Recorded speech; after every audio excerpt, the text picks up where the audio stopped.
안녕하세요. 8월 셋째 주 큐티 가이드 시작하겠습니다. 우리는 하나님의 은혜를 말할 때 때로는 그 은혜가 얼마나 값비싼 것인지 귀한 것인지 잃어버릴 때가 있습니다. 하나님께서 우리를 사랑하시고 용서하신다라는 이 사실은 분명한 복음의 진리이지만 그것이 죄를 가볍게 여겨도 된다는 뜻은 아닙니다. 오히려 하나님의 은혜를 깊이 아는 사람은 죄의 무게를 더 깊이 바라볼 수 있는 사람인 것이죠. 왜냐하면 우리의 죄를 해결하기 위해 하나님의 아들 예수 그리스도께서 친히 우리 대신 그 모든 죄짐을 지어주셨기 때문입니다. 이번 주 말씀은 순종과 불순종, 진실과 거짓, 순결과 언약, 공동체의 거룩함에 대해서 가르치고 있습니다.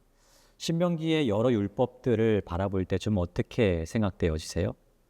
많이 낯설고 무겁게 느껴질 수 있죠. 그러나 그 안에는 하나님의 백성이 어떻게 거룩하게 살아야 되는지, 공동체 안에서 약한 자와 억울한 자를 어떻게 보호해야 하는지, 하나님께서 세우신 질서와 언약을 어떻게 존중해야 되는지가 담겨져 있습니다. 하나님은 죄를 가볍게 여기시지 않습니다. 거짓을 굉장히 엄중하게 다루시고요. 억울한 자를 보호하시고 음란과 폭력으로 공동체가 무너지는 것을 막으십니다.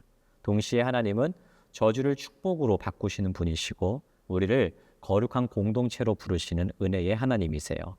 이번 주 말씀을 통해 우리는 죄를 두려워하고 은혜를 기억하며 작은 순종의 자리에서 거룩한 삶을 살아야 하는 이 하나님의 부르심에 대해서 묵상해 보도록 하겠습니다. 먼저 월요일 말씀인 신명기 21장 18절부터 23절까지의 말씀을 보면요. 부모의 권위를 거역하며 완악하고 패역하여서 끝까지 돌이키지 않는 아들에 대한 판결에 대한 말씀이 기록되어져 있습니다. 오늘 우리가 이 말씀을 읽을 때요. 조금은 당황스럽죠. 너무 과한 것이 아닌가, 좀 무겁고 두렵게 느껴질 수 있습니다. 그러나 이 율법은 단순히 자녀를 엄하게 다루라는 말씀은 아닙니다. 하나님께서 이 죄와 완악함을 얼마나 심각하게 여기시는지를 보여주는 말씀인 것이죠.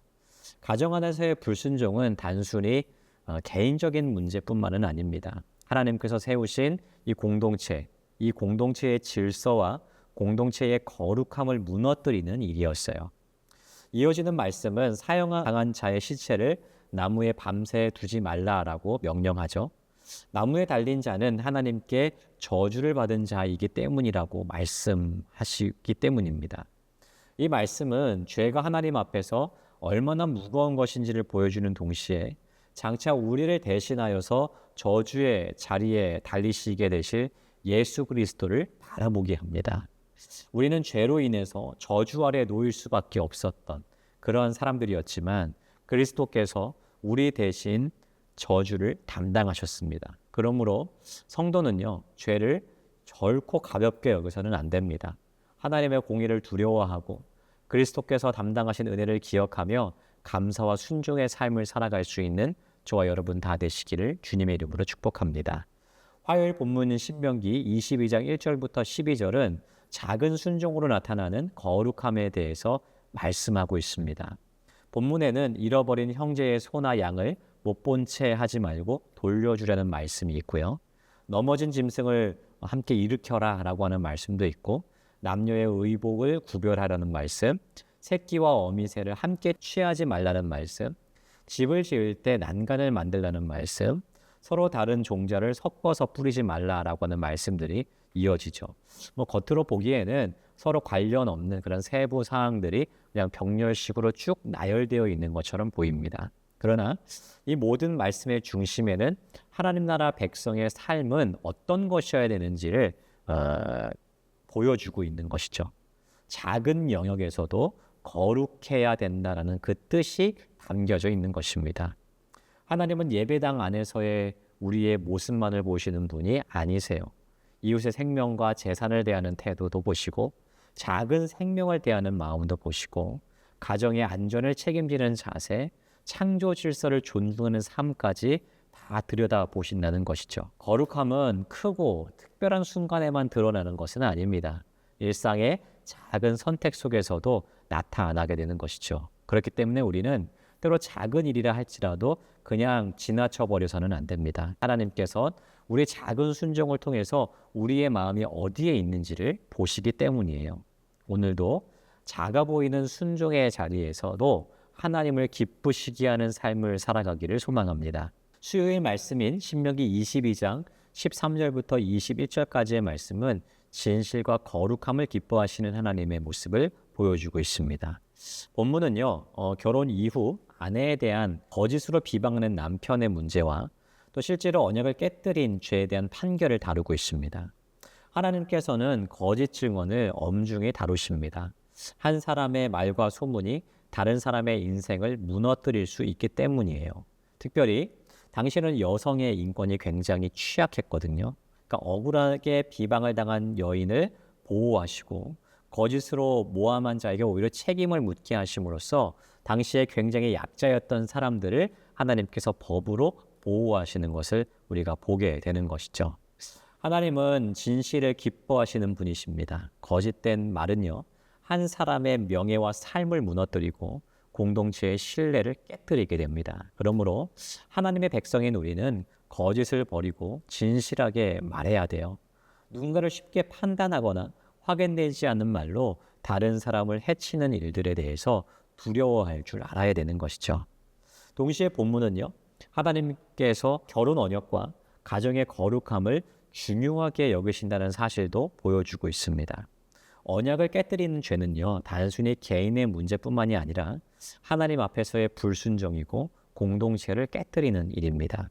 하나님은 억울한 자를 보호하시지만 또한 죄에 대해서는 공의로 심판하시는 분이십니다. 오늘 우리의 말과 또한 관계와 가정 가운데 진실함이 얼마나 있는지 돌아보았으면 좋겠습니다. 하나님께서 세우신 언약을 소중히 여기고 진실한 말과 거룩한 삶으로 하나님을 기쁘시게 하는 우리 모두가 되기를 소망합니다. 목요일 본문인 신명기 22장 22절부터 30절은 지켜야 될 거룩한 언약에 대해서 말씀하고 있어요. 본문에는 간음과 성범죄에 대한 다양한 판결이 나오고 있는데요. 이 말씀은 하나님께서 순결과 결혼 언약을 얼마나 중요하게 여기시는지를 보여주고 있습니다. 하나님은 사람의 욕망이 다른 사람의 삶을 무너뜨리는 것을 결코 가볍게 여기시지 않으십니다. 자신의 욕망을 위해서 다른 사람을 해치는 죄는요, 하나님 앞에서 엄중한 죄입니다. 인간은 자신의 욕망을 정당화하고 은밀한 죄를 가볍게 여기며 또한 관계를 자기 중심적으로 사용하려고 하는 그런 악한 마음을 가지고 있습니다. 그러나 하나님은 공동체의 거룩함을 지키기를 원하시죠. 죄를 그냥 덮어두거나 모른 척하는 것이 사랑이 아니라 죄를 죄로 드러내고 거룩한 질서를 세우는 것이 하나님의 뜻입니다. 성도는 음란을 멀리하고 하나님께서 세우신 언약을 존중해야 됩니다. 결혼은 단지 사람 사이의 약속일 뿐만 아니라 하나님 앞에서 맺은 거룩한 언약이기 때문이에요. 또한 모든 사람은 하나님의 형상대로 지은 존귀한 존재이기 때문에 누구도 자신의 욕망을 위해서 다른 사람을 이용하거나 해쳐서는 안 된다라는 것이죠. 하나님께서 기뻐하시는 거룩한 삶을 위해서 죄와 타협하지 않고 또한 언약과 사람의 생명과 또한 그 사람을 귀하게 여기는 우리 모두가 되기를 소망합니다. 마지막으로 금요일 말씀인 신명기 23장 1절부터 8절은 거룩한 공동체를 향한 하나님의 은혜를 보여주고 있습니다. 본문에는 여호와의 총회에 들어올 수 없는 사람들에 대한 규례, 그리고 암몬 사람과 모압 사람에 대한 말씀이 나오죠. 이 말씀은 단순한 차별이나 배제의 말씀이 아닙니다. 하나님께서 자기 백성의 거룩함을 지키시기 위해서 주신 말씀입니다. 특히 암몬과 모압은 이스라엘이 광야길을 갈 때에 떡과 물로 맞이하지 않았고 오히려 발람을 불러서 이스라엘을 저주하려고 했던 그러한 민족이죠. 그들은 하나님의 백성을 돕지 않았을 뿐만 아니라 오히려 그 하나님의 백성을 무너뜨리려고 했습니다. 그러나 오늘 본문은 놀라운 은혜도 함께 보여주고 있죠. 하나님께서는 발람의 저주를 듣지 않으셨고 그 저주를 도리어 축복으로 바꾸셨습니다. 이것은 하나님의 백성을 향한 하나님의 사랑이 얼마나 신실한 것인지를 보여주고 있죠. 사람은 저주하려고 해도 하나님께서 지켜주시면 그 저주는 결코 이루어질 수가 없습니다. 하나님은 자기 백성을 보호하시고 악한 시도마저도 축복으로 바꾸시는 분이시라는 것이죠. 거룩한 공동체는 아무 기준 없이 모든 것을 받아들이는 공동체가 아닙니다. 하나님께서 기뻐하시는 것과 미워하시는 것을 분별할 수 있는 공동체예요. 우리도 세상의 불순종과 우상 숭배가 공동체 안에 들어오지 않도록 깨어 있어야 합니다. 그러나 동시에 저주를 축복으로 바꾸시는 그 하나님의 은혜를 기억하면서 하나님께 속한 백성답게 거룩하고 감사한 삶을 살아갈 수 있기를 축복합니다. 말씀을 정리하겠습니다. 이번 주 말씀은 죄의 심각성과 하나님의 거룩하심을 우리에게 보여주는 말씀이었습니다. 완악한 불순종, 거짓 증언, 언약을 깨뜨리는 죄, 욕망으로 다른 사람을 해치는 죄, 공동체를 무너뜨리는 불순종, 이러한 것들은 결코 가벼운 일이 아닙니다. 하나님은 죄를 미워하시고 공동체의 거룩함을 지켜가기를 원하세요. 그러나 이 모든 말씀의 끝에서 우리는 하나님의 은혜를 보게 되죠. 나무에 달린 자는 저주를 받은 자라고 하는 이 말씀은 우리를 대신하여서 저주를 담당하신 예수 그리스도를 바라보게 만든다는 것이죠. 저주를 축복으로 바꾸시는 하나님은 죄 가운데 있는 우리를 은혜로 불러내셔서 거룩한 백성으로 세워주셨다는 것입니다. 오늘도 그리스도께서 담당하신 은혜를 기억하면서 작은 순종과 진실한 말과 거룩한 관계와 정결한 삶으로 하나님 앞에 우리의 믿음을 고백하며 살아갈 수 있는 우리 모두가 되기를 주님의 이름으로 축복합니다.